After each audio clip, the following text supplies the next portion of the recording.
Well, thank you very much, and thank you to all of you for hanging around. Last gasp on a Friday afternoon. I'd expected an empty... People are packing up and leaving as I walked into the building. I'm also discovering, I've done a few of these conferences now, I'm discovering that one of the constraints on the house building industry generally might be conferences. I seem to be doing about 2 or 3 a month, which if you work it out is about 20% of your working life is spent at conferences. Everybody seems very keen on them. But it is great to be here. Thank you again for hanging around.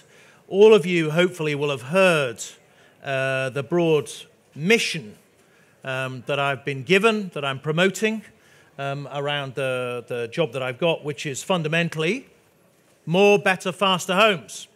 I've got this enormous target to hit, 300,000 homes by the mid-2020s. It will be a vast undertaking. I said the other day that if you think about it, 300,000 homes coming out of the ground means about 1 million homes in production, in construction, which means, by my guesstimate, about between 4 and 5 million homes in the planning system at any one time. And that is a massive expansion over where we were and where we currently are. Now, quite a lot of what my predecessors, and I am the latest, I know you will have seen a few of my predecessors over the last 12 months or so, but the work that my predecessors have done has started to bear some fruit. So you will have seen numbers a couple of weeks ago, 222,190 net new additions in the housing stock, up from the low of 134,000, which is an enormous expansion in capacity. I think the last 4 years or so of expansion has been the largest in the house building industry generally for some decades, possibly since the end of the Second World War. And it puts us at a number that's the highest number, or all but one, of the last 31 years. Pleasingly, indicators for next year are looking good too. So EPC certificates for the first few months of the year are looking great. New homes registration is also looking up. I think I saw a figure there. Did I read a figure? It might have been Inside Housing. It's up 8% over the last year. So next year looking good too. But to get through to 300,000, I'm going to need a lot of help. And many of you need to come on the journey with me. And in particular, in a private sector market which will be variable, the public or the housing association sector house builders are going to become more and more important, in my view, over the next few years. And we've recognized that in some of the work that we've been doing. So the 9 billion Affordable Homes Programme is, the money is rolling out of the door. Most of it is now committed. Obviously, we've done some long-term strategic partnerships, 16 of them now, 8 more at the budget, giving housing associations the flexibility they require to be able to address different sites and different circumstances, flexing tenures within an overall envelope, allowing to be more strategic and make long-term plans. And of course, the 2 billion, which we've pledged after 2022, which for the first time really allows housing associations to make really long-term bets and plans about their development pipeline. It means that people will be able to bid for money up to 28, 29.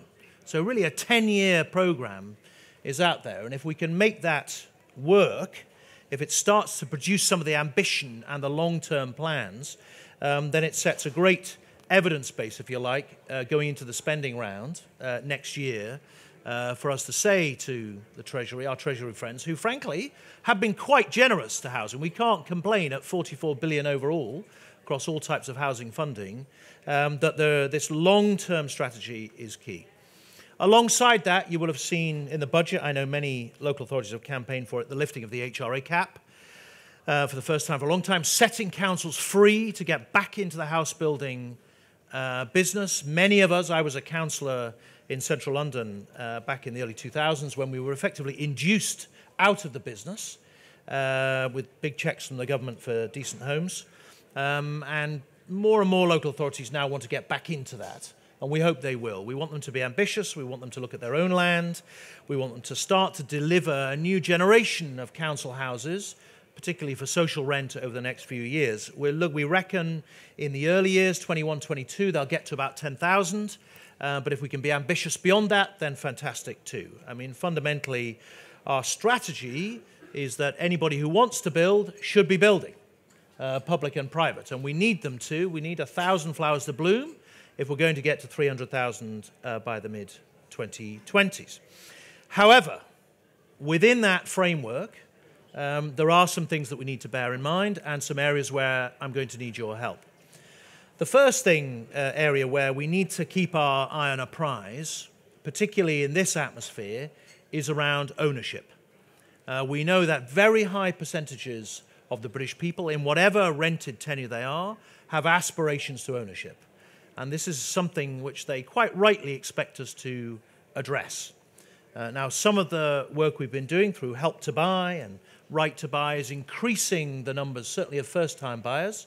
You know, we were at, I think, just under 500,000. I think we're publishing tomorrow the latest stats, or shortly the latest stats on Help to Buy in particular, but pushing us up through the 500,000 mark and further onwards for first-time buyers will be critical in arresting the decline in home ownership, stabilising it, and then pushing it upwards in the years to come.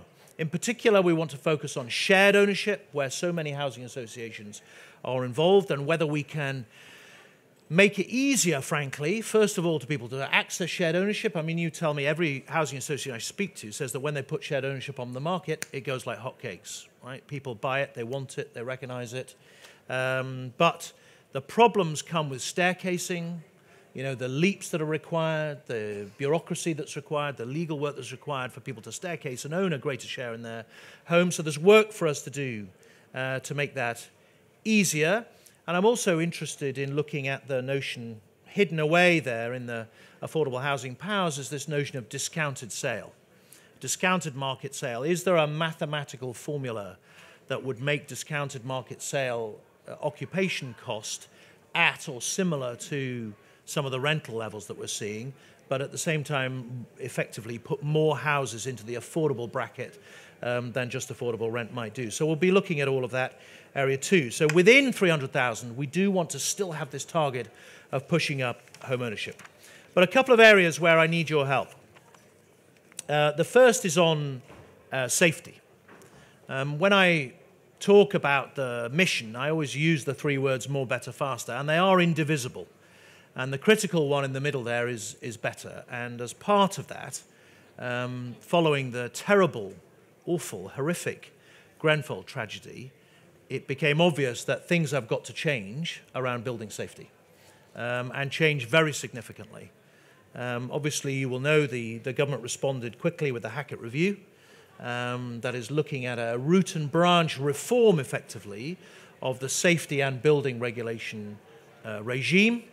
Today, we laid regulations to ban combustible cladding completely, which is the first step, and there will be more announcements to come on implementing Hackett over the months and years, frankly, on which we're all going to be engaged on this mission.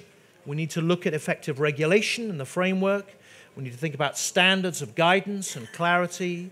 Obviously, we've got to drive culture change, which is where I really need your help, and critically put residents at the heart of the safety debate and indeed the quality debate generally. You are all going to play a big part in embracing that, you know, putting safety and quality at the top of the agenda as we build these 300,000 homes, because we cannot be in a situation where something like Grenfell, or even approximating to Grenfell, occurs again. Something quite obviously went seriously wrong along the path towards that terrible tragedy, and we have to make sure that we are unflinching in making sure that it doesn't happen again, and that, as I say, the culture and the regulatory framework works to eradicate it. Now, more widely, the other area where I'm going to need your assistance is on residents' voice. One of the things, I've been touring the country doing resident engagement events as part of the Green Paper, the Social Housing Green Paper consultation program.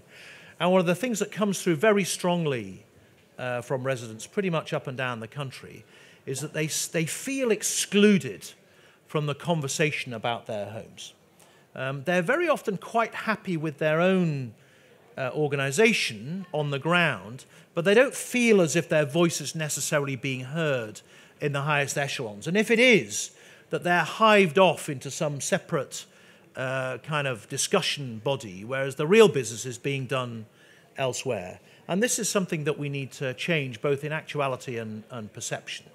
And I hope that, I know all of you, many of you will have made contributions into the Social Housing Green Paper process, and we'll be chewing on that and coming forward with a plan, hopefully in the spring. But reassuring residents that their views matter, particularly in areas like safety and security, where so often councillors and other elected representatives have to deal with these problems, is key. But more widely, generally across the piece, both in public and private sector housing, the culture around the quality and tenant and resident redress has really got to change. If you talk to members of Parliament in particular, you will find that their postbags are often full of complaints about their landlord, the person that built their house, the company, whether it's a housing association or otherwise, that sold them this product. And that's about snagging and defects, and none of it gets dealt with. The post-sale or post-occupation customer care environment isn't working terribly well. And given the amount of emotional investment that people put into their home, whether owned or rented, we think it's absolutely critical that we get this notion of customer service correct. And to be honest with you, it's even more critical in the social rented sector. Some of you might know that as part of the Social Housing Green Paper, we're looking at stigma. Why is it that social housing is stigmatized very often culturally? Well, much of that is about the way those people are treated and the professionalism with which their complaints, their issues as residents is dealt with. And the notion that somehow if you're a social housing resident, you can only expect a second-class service. Well, all of that has to change. And as I say, in the spring, we will be coming forward with suggestions, ideas, what we want to do in that area of improving customer redress. We've already announced this New Homes Ombudsman, which will help, we hope, with new build, but particularly for tenants and other sorts of occupiers, making sure that they're getting a really first-class service in both the public and private rented sector is going to be critical to the mission. And then finally, the area where I'm going to need your help, and all of you can play a part in this, because all of you will be part of building and creating communities and homes, is around design and beauty. Some of you might have seen that we are making a big noise about standards of design, particularly in new development, and the notion of beauty in architecture. The challenge that I've put down in some of the other conferences that I've been to is that we need to make sure that as we get to 300,000 homes, as we start to build, have those 1 million houses in construction across the country, that we are building the conservation areas of the future. We recognize we're not just throwing up homes. We are building neighborhoods and communities, whatever you want to call it, placemaking, right? This is critical for a couple of reasons. First of all, because we want communities that function well, that don't become ghettoized or stigmatized, that look great, that people want to live in. But secondly, also, because if we're going to get those 4 million in planning through, we need the existing residents to welcome the development.